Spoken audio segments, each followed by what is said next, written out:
ఇక శాఖల కూర్పు కొత్త మంత్రులకు డిపార్ట్మెంట్ల కేటాయింపుపై సీఎం కసరత్తు చేస్తూ ఉన్నారు. ఎవరికి ఏ శాఖ కేటాయిస్తారనే దానిపై సర్వత్రా ఆసక్తి నెలకొంది. ఎందుకంటే ఇప్పుడు మంత్రిమండలిలోకి తీసుకున్నారు, క్యాబినెట్లోకి తీసుకున్న తర్వాత ఏ పదవికి ఏ శాఖను కేటాయిస్తారు.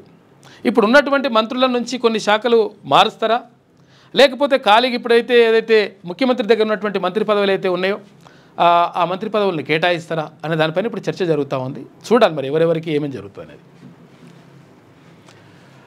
కొత్త మంత్రులకు డిపార్ట్మెంట్ల కేటాయింపుపై సీఎం కసరత్తు చేస్తూ ఉన్నారు. ఎవరికి ఏ శాఖ కేటాయిస్తారనే దానిపైన సర్వత్రా ఆసక్తి నెలకొంది.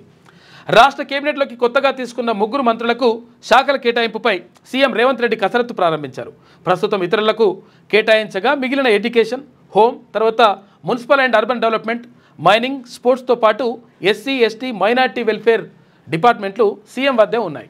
ఈ క్రమంలో ఆదివారం కొత్తగా గడ్డం వివేక్ వెంకటస్వామి, అడ్లూరి లక్ష్మణ్ కుమార్, వాకిటి శ్రీహరిని మంత్రివర్గంలోకి తీసుకున్నారు. ప్రమాణ స్వీకారం కూడా పూర్తయిన నేపథ్యంలో వారికి ఏ శాఖలు కేటాయిస్తారనే దానిపైన చర్చ జరుగుతూ ఉంది. చూడాలి ఏం చేస్తారు. లేటెస్ట్ న్యూస్ తెలుగు మరియు ఇంగ్లీష్ అప్డేట్స్ కోసం ఇప్పుడే క్యూన్యూస్ అఫీషియల్ యాప్ని ప్లే స్టోర్ నుండి డౌన్లోడ్ చేసుకోండి. సరికొత్త సమాచారాల కోసం క్యూన్యూస్ వెబ్సైట్ని ఫాలో అవ్వండి. ఛానల్లో ప్రాంతీయ, జాతీయ, అంతర్జాతీయ వార్తలు వీక్షించండి.